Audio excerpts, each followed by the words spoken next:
I think you hit record a little too late. You missed out on that one. No, What's going on, man? I think it got in. It's like every time I hit record, we're laughing, or we say something and then we start laughing. What the hell? Oh man, what's going on, man? Another week. Surprisingly, it's kind of slow, but I do. We were talking before that not really much to talk about, but I want to stress. I guess we actually had a family incident, and it happened to me a couple weeks ago as well. But an old trick that people are starting to use when you're trying to sell stuff online is to you get your Google Voice number ported over to them. It's been a big scam that's going on. It's where if you're not familiar with it, you'll be selling something on Craigslist or Facebook or whatever, and they're like, "Oh, we need you to authenticate that you're a real seller, or we're going to report you as a scam." Um, and they will say, "Okay, you'll get a Google Voice authentication that will come over."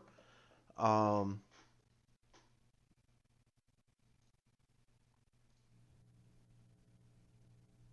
okay, No go for Andy. I'll wait for him to get the video in, but we'll just edit that part out. But you'll get a Google Voice number that will come over, or Google authentication code for you to verify, and then you're essentially giving somebody the ability to mimic your phone number. And I haven't seen if anybody's trying to port numbers away or anything like that, but it's definitely a huge scam that's going on for quite some time now. Have you heard about this one at all? I saw what you posted in our Slack about it maybe a week or two ago. Mm-hmm.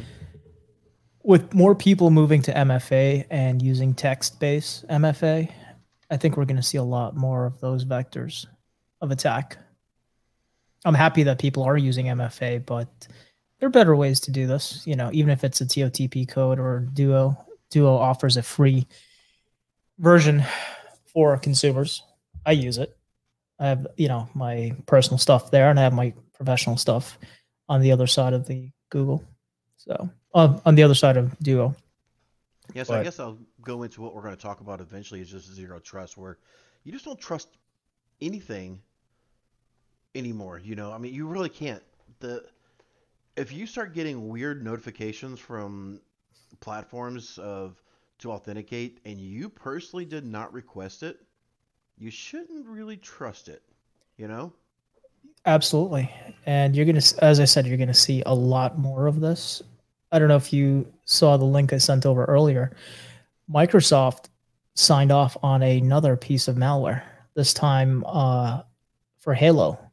So Hmm. last week it was their customer service system. This week it's Halo, and it underscores how much we need to start moving to zero trust, zero knowledge architecture. And oddly enough, the only way to begin trusting systems is to stop trusting them. Yeah, and I mean, for those that don't know or are in this world, you know, a zero trust and zero knowledge are really two separate things. A zero trust is, from us, from the technologist, the technologist, we don't trust anything. You know, it's, it's no longer trust but verify. It's trust and verify, right? And the zero knowledge is your vendor has zero fucking knowledge of what the hell's in your tenant. But let's be Uh, honest, almost every vendor out there can reach in and touch your data.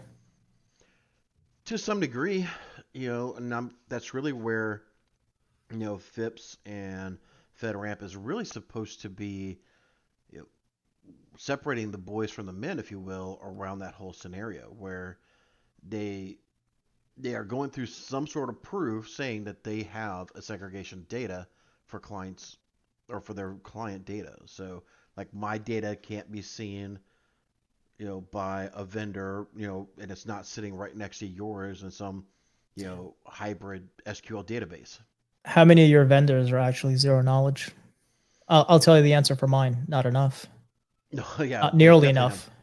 But I think I got only two right now. We're going still going through a bunch of stuff, and you know, it was really alarming because we was having this conversation in Slack.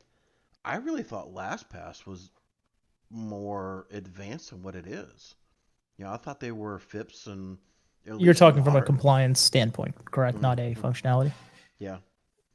So when I we think a get lot close, of the I think a lot of these guys don't play in the federal space because they don't want to have that level of oversight. And also, whether a vendor wants to admit it or not, the data they collect from their users is far more valuable. And having that zero knowledge architecture prevents them from data mining you and selling it to advertisers or any number of companies that want your data. and it's more of an infrastructure build out too. You have to make sure that all of your tenants are in no way, shape, or form multi-tenanted in any way, shape, or form. Well, you can be multi-tenanted, I think. Look at Sumo Logic, who we both use. You have to go in and give them access to the tenant to come in for support. Mm. Datto, RMM, they collect what they call level zero data, which is the type of computer, the type of processor, very generic data. But Yeah, if like you the want them to be metadata, able, what's that? like the metadata or whatever. Not even metadata, what type of processor, Intel, what version of the processor, that kind of stuff, SSD or not. But if you want them to be able to come into your tenant and actually do anything and operate, you have to explicitly grant them access. Hmm. And those are probably the only two vendors I have from a zero knowledge standpoint. I don't know about you. Who else do you have?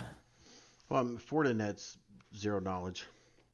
Um, Microsoft is supposed to be, but No, Microsoft can come in and get whatever they want, quite honestly, when you're talking about 365, unless you're going into GCC, GCC high. yeah, Uh, that's what I'm referring to. Those ones, not the I should have elaborated. Definitely not the generic 365 tenant that most people get. Most of the CSPs, and for those listening, CSPs are who we as providers buy Microsoft licensing from to resell to you guys. So you have Microsoft, then you have the CSP, then you have us, the indirect CSP, and then yourself. So you have three levels of people that can get into your tenant. Now, I know Eric and we remove the CSP's ability to log into the tenant to see data They by don't like it. fuck them. If they don't like it, get into a different business, because why am I going to give a CSP access to my client's data and tenant when I don't know who the hell they are? Yeah, it's And just was having a big argument about it. In the CMMC class meeting a week or two ago. And I flat out slammed PAX 8 over it again. They're like, well, we need to have admin access. No, the F you don't. They're like, oh, we need it for licensing. No, you don't. dude, I have been selling Microsoft 365 licenses for 4, 5, 6 years. However, I don't even know at this point. In those 5 or 6 years, I have only ever opened up a support ticket once, and I was with PAX 8 at the time. And their 24/7 support wasn't 24/7 that day, I guess. I ended up solving it myself. But my point there is, if I'm opening one ticket across 5,300 licenses in 5 years, why do they need delegated admin access? Or any CSP, not just to pick on PAX 8. Yeah, and I mean it's interesting to see them talk about it. They're trying to justify it, but if they need access, we'll do it just like we do with Datto and everybody else. We'll grant you access for as long as the ticket needs to be worked on, and then you get removed again. It's not that hard. But why don't they want to do that? What are they going in and doing? Because I remember I was using Perch Security once upon a time, and I got an alert that kicked off of a new login to one of my client tenants. When I looked, it was a arrow, because that's who PAX 8 used at the time, user logging into my tenant. When I opened a ticket with Pax8 to find out. They said, we just wanted to go in to make sure your Azure had provisioned properly. Are you telling me they couldn't do that from their own telemetry and dashboards? I think when before PAX 8 really got big enough and got their big boy britches on and could become their own direct CSP instead of using Arrow, they didn't have a way to really do that. But now that they are a direct CSP with Microsoft, they have access into the Graph API. But Arrow is much bigger than Pax8. They should have had access to that API to make sure that Azure provisioning was provisioned. I mean, that's I don't know if that would have if their integration or collaboration or whatever with Arrow gave them that visibility and insight. But There's it a lot of wasn't. back end stuff that we just don't know. But it was an Arrow email address that logged in. Yeah, because they had to use Arrow to do it, right? Right. But So, my question is, why do you need to do that?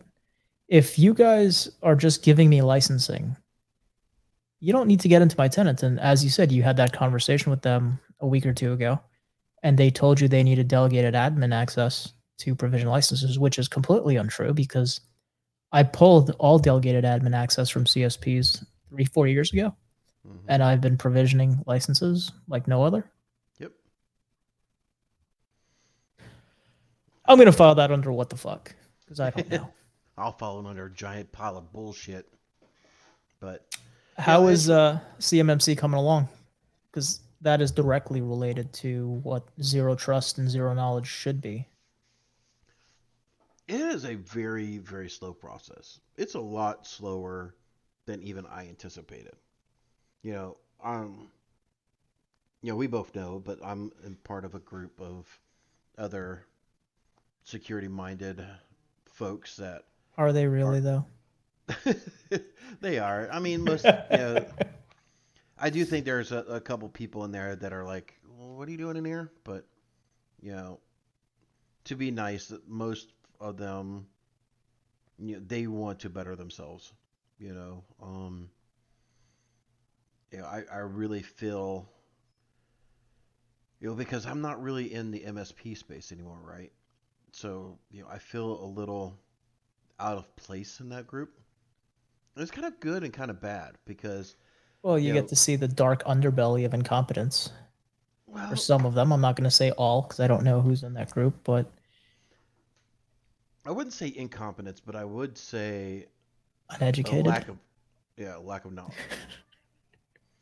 You know, we've had Brian Weiss on here before, and I still beat him up all the time. I'm like, what are you doing, Brian? Shut up. But he's come a long way and He he's doing a has. lot of good things. I speak to him on chat sometimes, and he's got some interesting takes that really make sense from a security perspective. Here's a question for you, and it goes back to CMMC. All these companies, all these MSPs that are aiming to become CMMC certified, are they even in the DIB space? I don't know. I don't think so. I know in the group that I'm in, one, maybe two, maybe three people are trying to be DoD, and I want to get into DoD. That's why I'm in there because I want to be able to, do managed security services, Just penetration work for testing. Nobelium. You'll get in. Oh yeah. Um. oh God. But yeah, there's a level of services that I definitely want to be able to provide to the DoD and the subsidiaries of that. I definitely won't be a prime by any means. Probably ever. I probably will doubtfully ever get to the level of being a prime, but being a subprime and being able to do those kind of things would be kind of cool. I really like to play a part in making things a little bit better for this country, a little bit more secure. Do you But think CMMC is going to check all the boxes for security? no, of course not. What do you think But is missing? right now it's going to be what are the fines for noncompliance? That's the biggest one. There's we've actually have one approved auditor. We actually have, folks who are going through self-attestation, which we all know is a big pile of crap. But it Yeah. gets you there, right? Yeah. And I think if you go through self-attestation to get to schedule your audit for CMMC and you completely screwed the pooch and lied, they should jam you up when you go for your actual audit. That's what I'm hoping. I'm really hoping that, when you look at people who go through FIPS and then go through FedRAMP, moderate or high, they get raked over the coals. Not publicly, but I mean, Do they at really? least the auditors will rake them. For the stories that I've heard, anyway. I've never been, at the quote unquote table, during those type of rakings, but I've heard they get slaughtered verbally in meetings over this stuff. But do they still get their certification? I think so, but they probably get slowed down a good bit. And it depends on the severity of non-compliancy, I would imagine as well, right? One thing that I haven't really seen with CMMC is what's the process to keep your level certification? I haven't seen that either. The speculation that I've heard from some people who are, definitely at least seem higher on the totem pole than I am, um, that it may be every 3 year certification. I would love to see it be every 1 year Oh, I would because too. because I have so much faith in any type of compliancy. Well, a lot of the ISOs are what, every 3 or 5 years? Yeah, but they're not national See, defense, right? well, exactly. So that's what I was trying to base it off of. If you got ISO and those are about every 3 years, then yeah, we should be doing it at least every year. It should be every year, and you should never get the same auditor twice in 3 or 5 years. That would make sense. I wonder if the FDIC does that. You get a different auditor every time. I have no idea. That'd be interesting. I get some homework for later. I still think the DoD should be the one that's doing the audits and not an independent third party. Yeah, I mean, I do think that opens up a lot to bribery. Dude, it's going to be the same whether it's a third party, a C3PAO. Yeah. It's going to happen one way or the other, but at least this way you're under UCMJ and then you can go under a civilian penalty. Mm-hmm. So it's 2 bites at the apple to, circle back to ransomware speak. Yeah. What are you seeing for ransomware these days with the slowdown? Things are really, really slow. They really are. I mean, a lot of groups have quote unquote disbanded. They are. You say disbanded, and I just think rebranded. Well, I mean, I think they disbanded. They are retooling, and we're going to see a major spike soon. When do you think that's going to come? Usually it's about a 2 week lull, and I feel like we're in that second week. And when Abaddon went under or decided to withdraw, they released almost 3,000 encryption keys. Then one of the other big ones, I forget, they just started going on a tear and hunting some big game. Yeah, ReEvil's still making a tear at things. They're really the biggest player, and I've seen something come across my feed. And I haven't looked at it before yet, but ReEvil is actually going after VMware ESXi hosts right now. Yes, I saw that. But why the hell do you have your VMware publicly exposed? I mean, well, because there are many good IT practitioners, or as you call them now, technologists, who want stuff to be easily accessible to their clientele. And that's a double-edged sword, right? If it's easily accessible to your clientele, it's going to be easily accessible to everyone else. Mm-hmm. So, but therein lies the problem, right? It's that low barrier to entry for our industry. And then you have companies, and you've said it over and over, they'll keep doing things for the cheapest amount possible until they get burned. Mm-hmm. As long as insurance is going to pay for that remediation, they'll fix it. And once insurance stops paying, they're going to start cutting costs again. See, it's so interesting. We were talking about one thing was, I was like, oh, this is gonna be a crappy show, but you keep saying it's gonna Never. be. But did you see? And I don't have the link in front of me, but where a lot of the insurance companies are getting together and putting together their own little like collaborative insurance group or whatever. I saw that. It's all the big names, led out of Europe with, the reinsurers, AIG domestically, and a couple of the other big ones. Yeah, Chubb was on there if I remember correctly. Yes, they are just trying not to lose their shirts.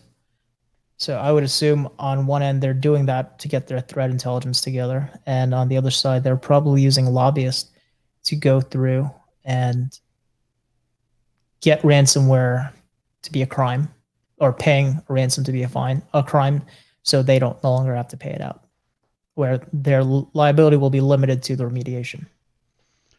So I was really hoping that maybe some of it would be where they're actually going to start holding businesses a little bit more accountable. How can they? Auditing. Okay, but they're going to audit a business and say, what? We're going to pull your policy? Or you're going to have limited scope of availability of coverage. Well, I think they're going to do that with how they write the policy. Maybe. Right? I mean, look at an auto policy. You have limits for different things, and I think that's where cyber is going to go. But they want that self-attestation model because they don't want to miss out on the premiums. Yeah, no, I mean that's why there's still a lot of companies who, especially insurance companies, that will, um, they'll just do the blanket, here's a 3 or 5 questionnaire type thing versus the ones that are doing the, 50, 60 questions. I'm seeing more and more of those 50, 60 question applications. And it's a documentation exercise so that if you have an incident, they can come back and say, okay, provide us these things that you said you had. And when you don't have it, they're just going to say, thank you, come again. Mm-hmm. So, yeah, it's going to be interesting to see what's going to end up happening, man. It's definitely an interesting time. What are you doing for your clientele in terms of zero trust and zero knowledge? Doing the 3 monkeys. Which are? Speak no evil, see no evil, hear no evil. What would you say is the core tenet of zero trust? Or the first 5 things you do going into a company to establish zero trust in the infrastructure? Who has access to your... Well, let's see. That's a good exercise. Who has access to your data? Is that access being logged? When's the last time those logs have been reviewed?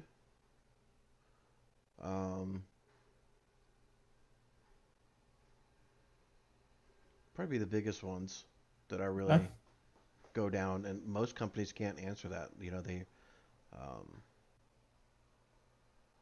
They just don't know. And even to this day, there's still people who are under the impression just because things are in the cloud that it's secure. I'm like, no. What are you talking about? It's not? No. Lies. Man, I really wish I knew what my book was, but there's a whole... Other people's computer are always more secure. My hacking computer is your computer. Exactly. It's a pen testing guide. How do you feel about MAC address whitelisting? Love it. Do you do it? With some customers, yeah. It definitely causes an administrative nightmare. But it's worth it, right? Small price to pay now. Yeah, you will go through some major headaches. Major headaches. Like, we have a couple clients that we put it on where they have mobile devices that will dock and undock and go across the facility. Okay. And making sure that you have both the physical and the wireless ones set up. That gets interesting sometimes. You're like, crap. What I've been doing is creating 2 corporate networks. One is for work devices, meaning laptops, desktops, the big boys, that goes onto a specific network that is using MAC address whitelisting.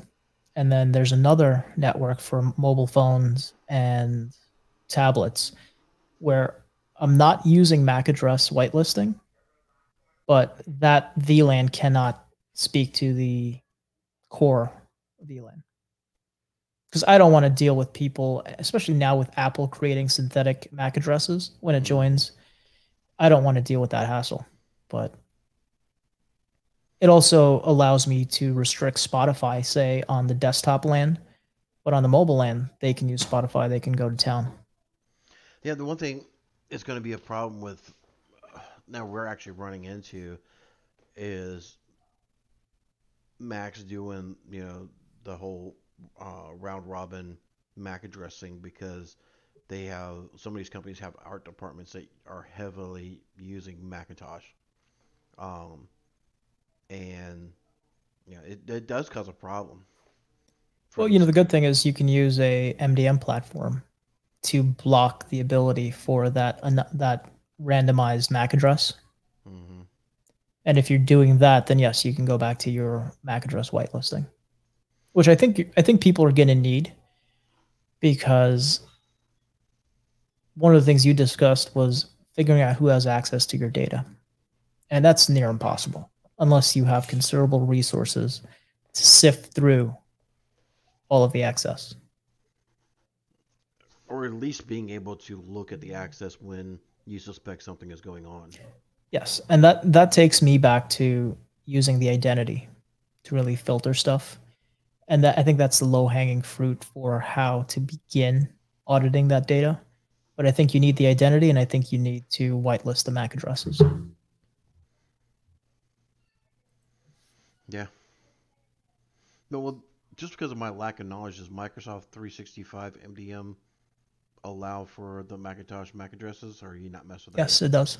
Gotcha. So the cool thing about Apple MDM, and I'm not really big on Droid or Android for mobile devices. I got four of them over here. You want one? Yeah, I have enough paperweights. All of the functionality for controlling a Mac, an iPad, or an iOS device is actually done by Apple.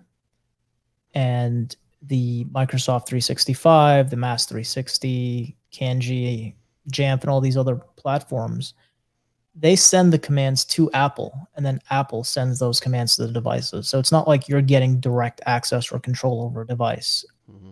Apple's business manager, now they call it, or used to call it DEP, is brokering that connection. But yes, to answer your question, you can stop the use of those randomized MAC addresses because it's a administrative nightmare. Do you think 365 is going to be a platform that will offset Mass 360? Absolutely. I love Mass 360. I think it was one of the best platforms for managing iOS devices. And in the last year, Microsoft 365 has come to parity with it to the point where I have most of my devices moved over to Endpoint Manager slash Intune. And the only ones I have not moved off of Mass 360 are so critical and are far away where it would be really hard to get hands on. Gotcha. But I would say what makes MDM from Microsoft even better is when you really start to blend it in with cloud app security. And now you are really sealing that envelope or attempting to. Now, there was some, I don't think it was Mass 360. It may have been, but there was one of the MDMs that was out there that would allow you to have users bring their own mobile device, BYOD infrastructure, but it would put the corporate applications inside of its own container or its own little bucket. That's most of the platforms. It's how you configure it, really. You can have let's call it the Outlook application for email and not allow it on the core iOS email platform. So if they remove their provisioning profile, they lose access to their windows, which is pretty cool. Yeah. Especially from a BYOD policy, especially in the last year, which is, I think, where a lot of that stuff got flushed out. Now, are you seeing DLP policies being able to be applied to 360 in the MDM? 365, yeah. I think, well, Microsoft, they EOL'd Azure Information Protection, and now it's some other version of DLP that doesn't work or has, it's incomplete. It doesn't work as effectively as AIP did, but they'll probably get there in the next couple of months. Now, if you can take device management, you can take cloud app security, and you can take DLP and really stitch that together, you're probably going to be one of the more secure entities out there. And obviously throw on something like a next gen AV with EDR. Do you And see let, 365 getting to that point? And if so, when? in what sense? Well, I guess being able to round everything out like you're talking about here. I think they're already there. I think Yeah. the only misstep they've made is they have updated or upgraded DLP, and it's not as fluid as AIP was, but AIP was in production for a long time. But Microsoft is a big company. They'll get there, and they'll get there sooner rather than later because it is an integral part. McAfee is probably the best DLP engine out there that a lot of the financial firms use right now. I would have never thought that. Yeah. Their DLP engine is pretty damn good. So, are you doing anything with cloud app security and DLP? Just a 365. Getting that configured to the point now where a lot of users can't even copy and paste outside of Outlook that's on there. So the way I limit that is they're allowed to copy and paste, but only to other corporate controlled and owned applications like, the OneDrive and what have you. We also disallow the ability to bring your own OneDrive or Dropbox onto a device, even if it is your own. If you're going to use it for BYOD, we're not allowing it. That's just how it goes. And I think that's going to be good for the hardware manufacturers because you're going to see companies getting away from BYOD and start supplying devices to their employees. As soon as the supply chain actually picks back up again. If, I don't know if you saw this. Last week, we sanctioned 3 or 4 companies that produce the silicon for solar panels in China. And a few days later, everyone's complaining of a solar panel shortage here or our clean energy initiative. So you can't spank, unfortunately, if you're going to spank China in that sense, you really have to consider you're cutting off your own arm to spite someone else. Yeah, it's the whole ramifications of what you're proposing.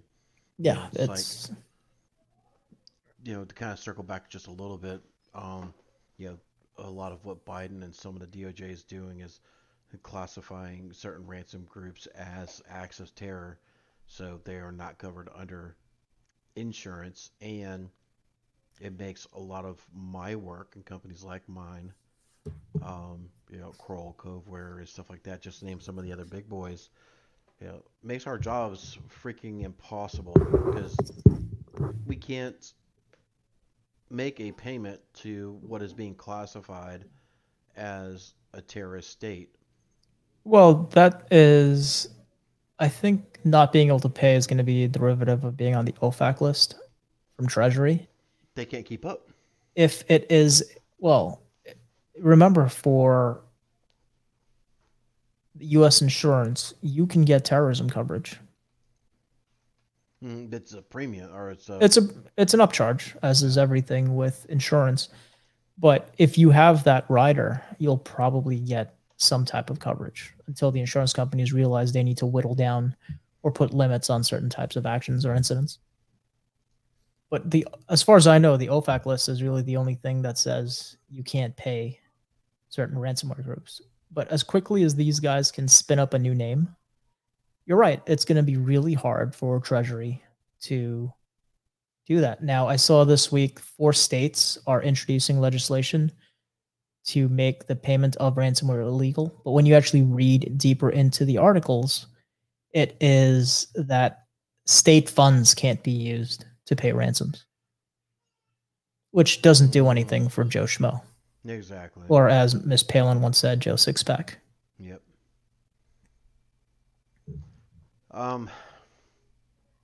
It's gonna be. I'm actually looking here on the OFAC list now as we're talking, and there are, cyber-related. So, like the cyber-related sanctions is over 2 months old for the OFAC list on the IRS right now. And a lot of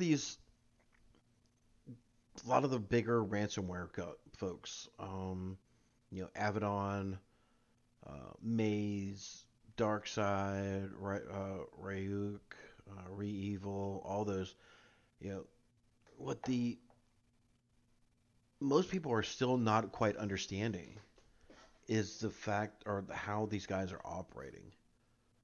Carefully. Oh yeah, but they don't understand that wallet that they're making that payment to is tied to a tumbler that just gets mixed up with a bunch of other transactions and spits it out the other side. How long do you think before the DOJ and other government agencies start running their own tumblers if they're not already doing it? They probably are. I I know of at least 4 tumblers.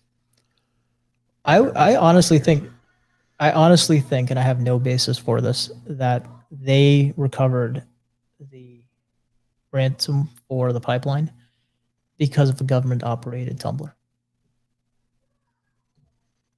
It could be. I mean, there was speculation that the one of the government official into our government entities, either here or somewhere, was actually able to compromise one of the operators' computers and was able to get that master wallet. I'm like, really? Based on the amount of money recovered, it was the affiliates cut and not the core ransomware. Because they got 2.3 billion back, 2.4 billion, million, sorry. But see, that's, or if they were able to go through the chain that far down that link, either it had to be a state-sponsored tumbler. I think so. And I think that's why and we spoke about this last time, you said one of the ransomware guys put out a single address. Mm-hmm. I think it's about recon, seeing what's going to be poked, what's going to be prodded, and how it's being scanned. And I think that's also why we're going through a lull.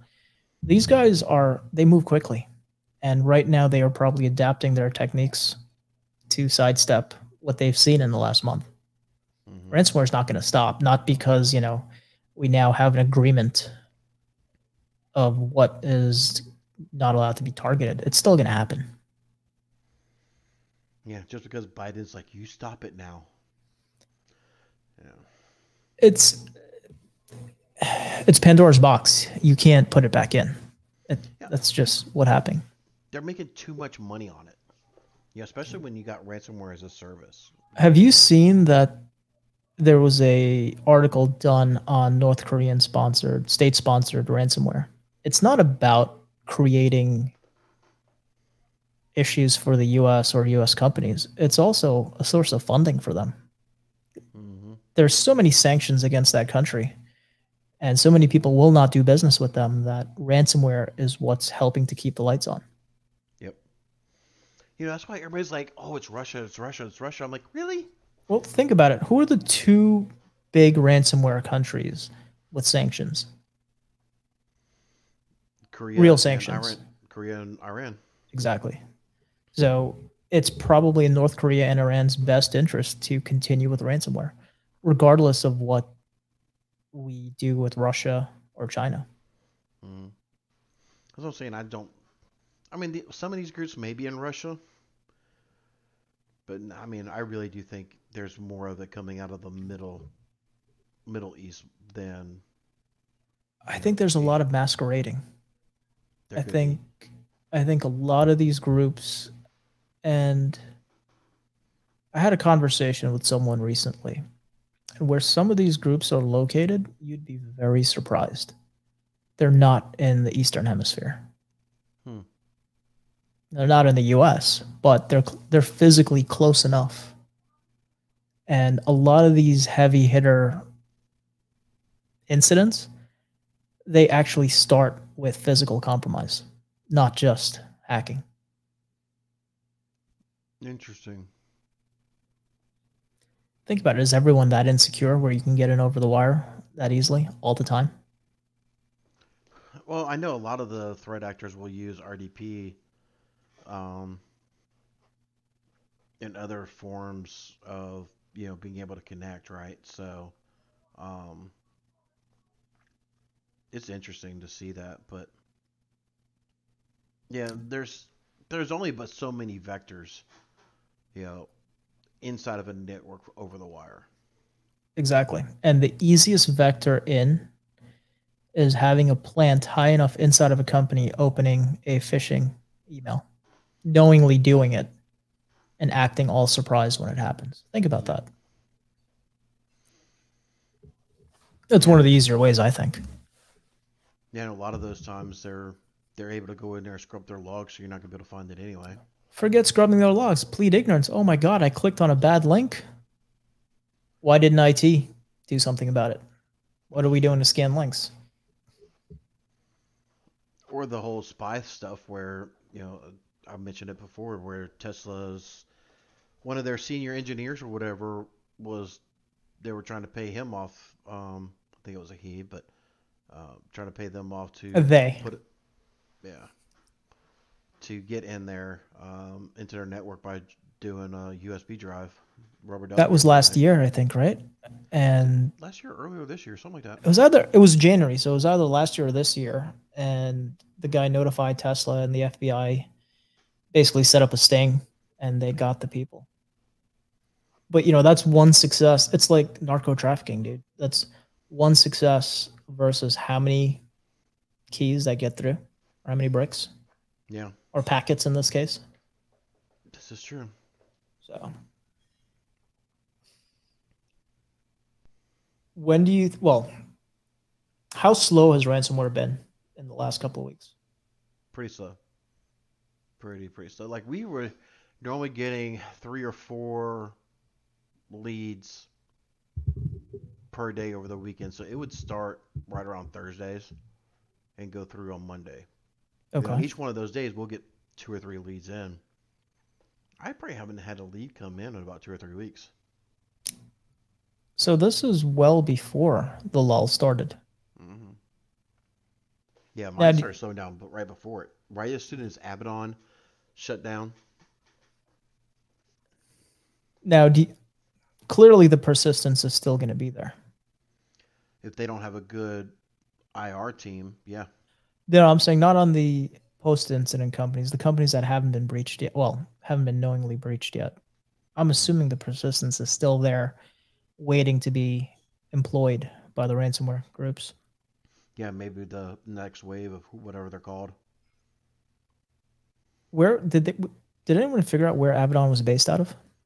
Not to my knowledge. To be Okay. to my knowledge, they haven't fully said where any of these guys are. They took down part of Netwalker. They never said where that was. Did they really though? Supposedly, they took down supposedly Waze or Well, Maze look at ransomware group. Klopp. They arrested some people in Ukraine, Hmm. and the next 2 days, Klopp went on a rampage, cryptoing and collecting a lot of ransomware But see, where's because I or ransom. Sorry, I think Clop is another ransomware as a service, they all and are at this point. I don't know. I mean, Avedon. I don't think Avedon was. Well, now Um, that Avedon's core code was released on the dark web, they could so be. yeah, I mean, there's a lot of them that are getting released on GitHub, and I'm just like, why? Why you're going to allow really bad people or really stupid people the ability to create their own payloads? It's good for the ransomware groups though, and I'll tell you why. You're gonna get all these script kiddies taking the ransomware and they're going to start cryptoing so many systems and overwhelm law enforcement, keep them so busy chasing minor targets that when the bigger guys strike, law enforcement's going to be too busy. Well, here's the problem, especially like with Re-Evil's version 1 and a couple of the other ones that were released. Um, there was no GitHub repository created for the decryptor. You just have the encryption process. You don't have a decryptor. So I'm not But sure you if really, Re-Evil is still part of that equation or not. well, Revel's a ransomware as a service. Mm-hmm. So once you deploy, they take over negotiation and decryption. So there's no need for it to go for the decryptor keys to go public. I do think that I don't know. I'll have to go back and look at it, but I do believe it was like the old WannaCry ransomware, where it had a Bitcoin address posted on the message. I'll have to I look at it. think That'd be I homework for think next week. there's a version of Emotet that's going to be coming back very quickly. Dude, I really think Emotet is being actively deployed now. I don't disagree with you. From what I've heard, it's coming back more so than it was before they took it down or reached it earlier this year. It's a different source code with the same name by the Hmm. same people. I believe it. Because, I mean, when you look at the ability to have persistence, Emotet was king. Oh, absolutely. So, they just sat there like, okay, we got this network, highest bidder. And I think that's coming back very soon. And I think maybe that's why you're seeing this lull. Because one thing about Emotet is even post incident, it was very hard for the typical IR firm to get it out of the system, Hmm. despite what they thought and what they did. So, Yeah, Emotet's nasty little bitch. It's yes, it is. I am not looking forward to that one if that one's coming back. It'd be good for business. It'll be good for business, but it's gonna be a fucking nightmare, man. Oh my What god, that's gonna be a nightmare. what else are you seeing out there in terms of IR? As much as I hate to keep saying this, I'm not seeing a whole lot. Well, most of our conversations right now, thankfully, are how do we secure our network? Now, are people really having that conversation to fruition, or is that just a conversation they're having to make themselves feel good? And most of it, I'd say about 80% is to make sure or make them feel good about stuff that they talked about it. Okay. And what are they doing About about it? 20% of them are going through an actual engagement with us or like Black Hills Information Security or somebody else like that. What does that look like when they engage you for a security upgrade? It's a full-on penetration test. Like Okay. we're not running a Nexus scanner. We're not running Nmap. These people actually understand that we are trying to exfiltrate data. We're trying Okay. to be the paid bad guys without holding you ransom, so to speak.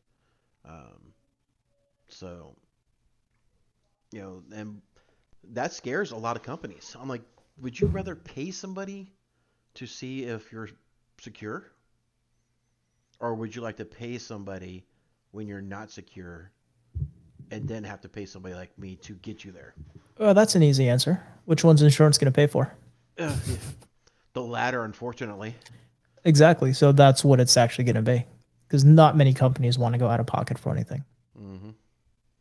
As cheap as possible, as long as possible, until they are forced to do something else. And even at that point, they're less likely to do something. They just want to get back up and running at that point. So, Yep. Well, man, I think it's been a good conversation this week. What do you yes, think? sir. Yeah, I thought it was only gonna be 20 minutes. We're good for at least 49 minutes. Yeah, So the man. counter says, even though they missed out on the greatest joke ever in the beginning. I think we're by the end of the year. I think I need to go back and see how many times I hit record and we are laughing our asses off at the beginning. Maybe we should just hit record as soon as we pop on screen and go from there. For those of you listening, watching, we are working on getting a representative from one of the from one of the data marketplaces on the dark web and this person has shown interest. I'm assuming they are trying to figure out how to do this without getting popped. So we look forward to hopefully bring that to you guys in an unedited format. I'm really looking forward to that meeting. I'm eager because that while they are from the surface, they are just an information broker. There's nothing stopping even me from going on, Avedon when they were up, going on ReEvil, Waze, and downloading all that data that they make available publicly, as long as you know where to go, and posting it up on a website. So it's interesting, I'm sure that they're not in the U.S. or anything like that. I am curious to see if they'll tell us where they are, but we can ask. Yeah. And whoever's listening, if you have questions for them, leave them in the comments, and we will, we'll try to get to as many questions as we can. Yeah. And we're lining them up. And for those of you curious, this is the Marketo marketplace for data, not WordPress and all the other, not the other version. This is the interesting version, to say the least. Yeah, that one's going to be good.